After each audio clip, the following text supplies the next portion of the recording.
Good morning. I just wanted to share something little that I've noticed about myself recently. I've recently made a pretty big decision on a whim as well, to head over to the other side of Australia and buy a liveaboard catamaran yacht. It's pretty cool. And yeah, my friend that's selling it is giving me a loan. It's all just, very synchronistic, very, thank you, universe, for blessing me with this, just at the time that I'm starting to change my mindset, and intentionally focus on receiving and abundance. And then this comes. So in a couple of weeks, me and my two young daughters are going over there for a little while. And a friend of mine expressed concern about what I'm choosing. And the concerns are all valid, but they are all going into the what ifs. All these concerns are not real, they're not reality at this present moment, and they're also, I feel, unlikely. The way that I like to move through life, and I was on the phone to my ex-husband last night, and he was sort of chuckling. He's like, "But it's you. Like, this is what you do." And it's very true. Like, it was lovely talking to him. Actually, he was saying how appreciative he is that like he gets to almost live vicariously through me, and the adventure that our girls get to experience when they're with me.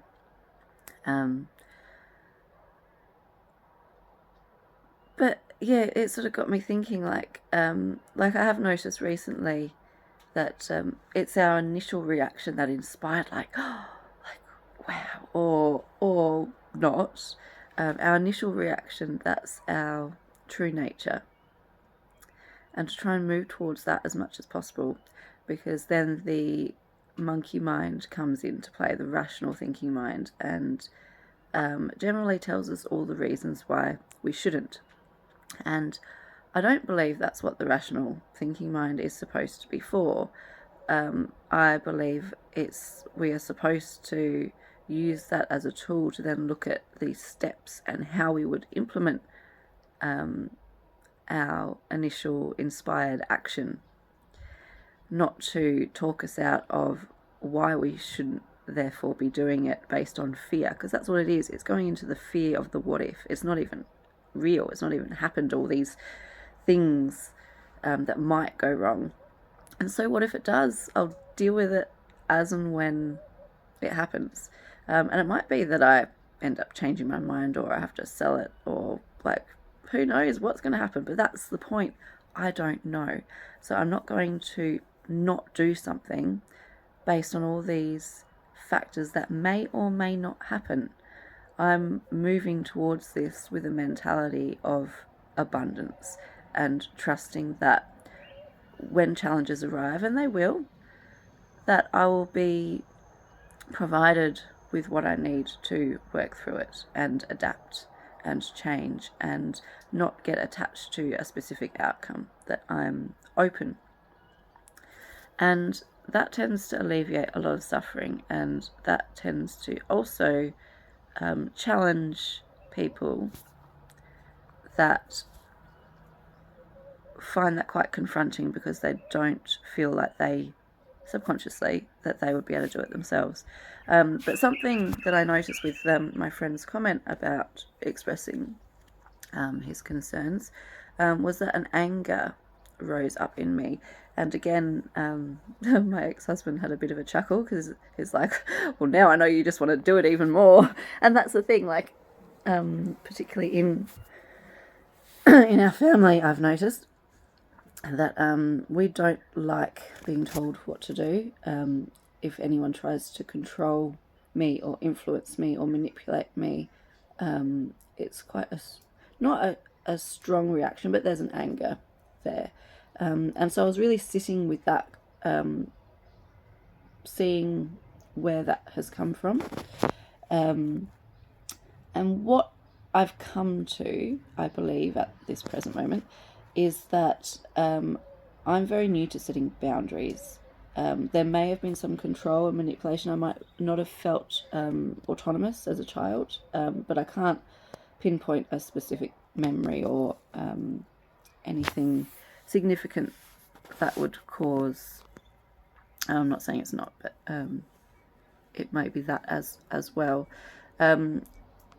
But in terms of setting boundaries, that's not something I've ever been strong at doing. I've very much been a people pleaser most of my life, if not all of my life. And it's only just now that I'm building up my self-worth enough in order to recognize that my own needs, wants, and desires are just as valid as anybody else's. And I can speak up and say, no, I don't like this. No, I don't want that. And so setting boundaries is very new to me. And I think where the anger comes from is, so I'm just trying to, sun's coming up, is that there's an underlying fear there of setting the boundary. And so therefore I feel like I have to set it with force. Hence the anger is there, which is masking the fear of setting the boundary.